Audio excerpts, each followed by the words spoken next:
আসসালামু আলাইকুম রহমতুল্লাহ। প্রিয় দর্শক, চলে আসলাম পরবর্তী নতুন ভিডিওতে। আমরা প্রথমে মাইক্রোসফট অফিস ওয়ার্ড পেজটি ওপেন করে নিলাম। আজকে আলোচনা করব মেনু বারের ইনসার্ট মেনু থেকে টেক্সট নিয়ে।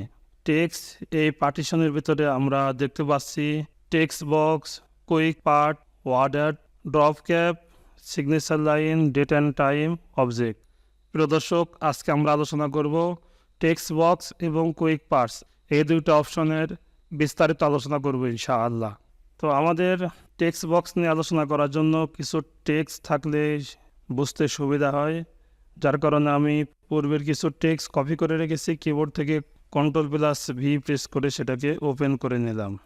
প্রিয় দর্শক, আমার প্রথমে যে দুইটা লাইন রয়েছে, আমি চাচ্ছি এই দুইটা লাইনের ঠিক মাঝামাঝি কিছু টেক্সট লিখব। আমার কার্সার পয়েন্ট উপরে লাইনে চলে আসছে, নিচের লাইনে চলে আসছে, দুই লাইনের ঠিক মাঝামাঝি এই পজিশনে কিন্তু আসছে না। তো আমাকে ঠিক মাঝামাঝি পজিশনে লেখার জন্য অবশ্যই টেক্সট বক্স ব্যবহার করতে হবে।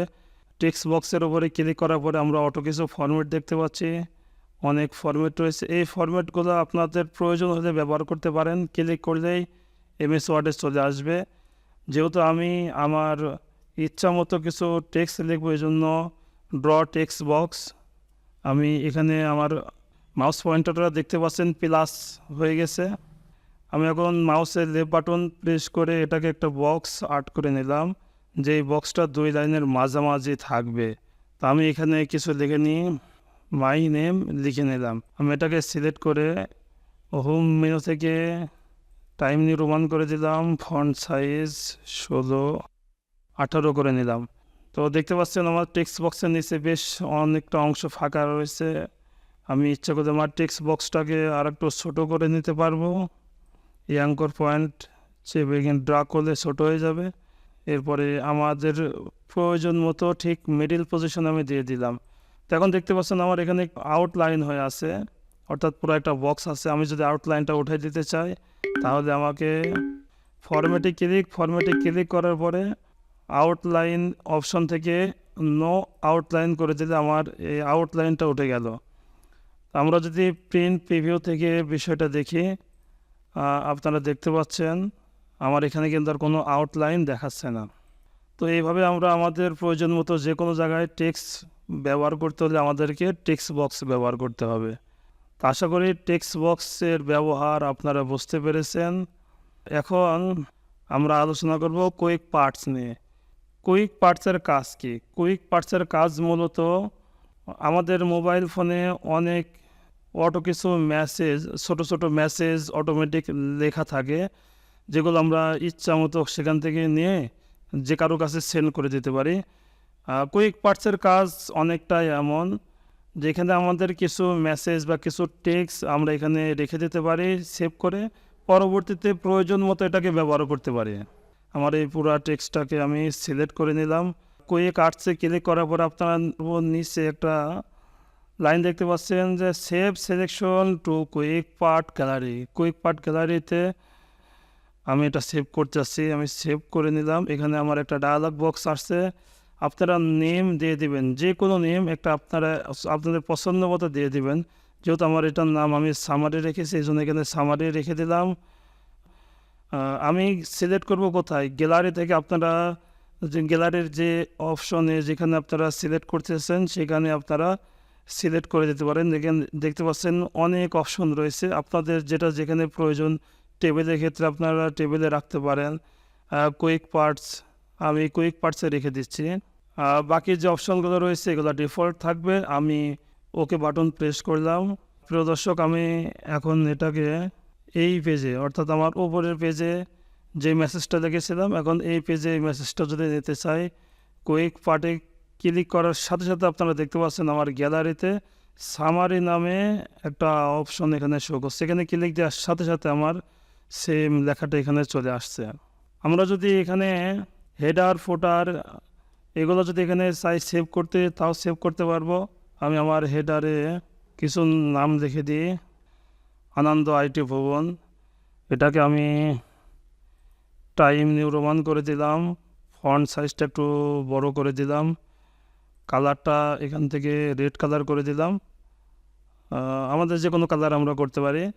এবার হোম মেনু থেকে আমি অ্যালাইনমেন্ট করে নিচ্ছি, সেন্টার অ্যালাইনমেন্টে রাখলাম। আর পাশাপাশি যদি আমরা এখানে কোনো পিকচার নিয়ে আসলে ইনসার্ট করতে চাই, পিকচারও ইনসার্ট করতে পারবো। পিকচার ইনসার্ট করা তো অনেক সহজ। আমি আমার পিকচার এখান থেকে একটু পিকচারও ইনসার্ট করে নিচ্ছি। আপনারা দেখতে পাচ্ছেন অনেক বড় একটি পেজ এখানে চলে আসছে, পিকচারটা অনেক বড় পুরো একটা পেজের উপরে চলে আসছে। তো এটাকে আমরা যদি ইচ্ছা মতো মুভ করতে চাই, আমাদের অবশ্যই বিহীন টেক্সট করে নিতে হবে। বিহীন টেক্সট করে নিলাম। এখন এটাকে আমার হেডার পজিশনে আপনারা এখানে আপনাদের লোগো ব্যবহার করতে পারেন। তো আমি পুরাটা এখান থেকে সিলেক্ট করে নিচ্ছি। সিলেক্ট করে নেওয়ার পরে ইনসার্টে ক্লিক, কুইক পার্টসে click, save selection quick part গ্যালারিতে ক্লিক। এরপরে আনন্দ আইটি ভুবন যেটা আমি লিখেছি, আমি নেমটা ডিফল্ট রাখতে চাচ্ছি, অথবা এখান থেকে শুধু আইটিটা কেটে দিলাম, আনন্দ লিখে রাখলাম। এখানে কুইক পার্ট আছে, যেহেতু আমি এটা হেডারে লিখেছি, এই জন্য আমি চাচ্ছি গ্যালারি থেকে হেডার চুজ করে দিতে, যে আমি হেডার পেয়ে গেলাম। হেডারে দেওয়ার পরে বাকি যে অপশনগুলো রয়েছে আমি ডিফল্ট অবস্থায় রেখে ওকে বাটন প্রেস করলাম। তো হেডার তো প্রত্যেকটা পেজে অটোমেটিক চলে আসবে, এটা আপনারা জানেন। আমি নতুন আরেকটি পেজ ওপেন করে নিচ্ছি। আমি চাচ্ছি এই পেজের উপরে আমি হেডারটা দেব। তো আমাকে আনন্দ আইটি ভুবন বা আমার সুন্দরভাবে যে হেডারটা আমি সুন্দর করে সাজিয়ে রেখেছিলাম, সেটা বারবার আমার করার প্রয়োজন নেই। আমি ইনসার্ট মেনুতে ক্লিক করার পরে আমি যে হেডার পেজ আছে, হেডার অপশনে ক্লিক দেওয়ার পরে আপনারা এখানে দেখতে পাচ্ছেন অনেকগুলো অটোমেটিক যে অপশনগুলো রয়েছে। এখানে আমার আনন্দ আইটি ভুবন এটা আমি পেয়ে গেলাম, যে আনন্দ লেখা আছে এখানে ক্লিক করার সাথে সাথে আপনারা দেখতে পাচ্ছেন যে আমার হেডারটা উপরে অটোমেটিক চলে আসছে। আমি এখন নিচ থেকে আমার প্রয়োজনীয় টেক্সটগুলো আমি এখান থেকে দেখতে পারবো। প্রিয় দর্শক, আশা করি কুইক পার্টস কীভাবে ব্যবহার করতে হয় আপনারা বুঝতে পেরেছেন। এখানে আমি আমার প্রয়োজন মতো একাধিক মেসেজ সেভ করে রাখতে পারবো এবং গ্যালারি থেকে বিভিন্ন অপশনে রেখে সেটা আমাদের প্রয়োজন মতো ব্যবহার করতে পারবো। প্রিয় দর্শক, সম্পূর্ণ ভিডিওটি দেখার জন্য আপনাকে ধন্যবাদ। ভিডিওটি ভালো লাগলে অবশ্যই লাইক, কমেন্ট এবং শেয়ার করবেন, আর আমার চ্যানেলটি অবশ্যই সাবস্ক্রাইব করে দিবেন। ভিডিওটি সম্পর্কে আপনার মূল্যবান মতামত দিয়ে আমাকে সাহায্য করবেন। আজকের ভিডিওটি শেষ করছি এখানে। দেখা হবে পরবর্তী নতুন কোনো ভিডিওতে।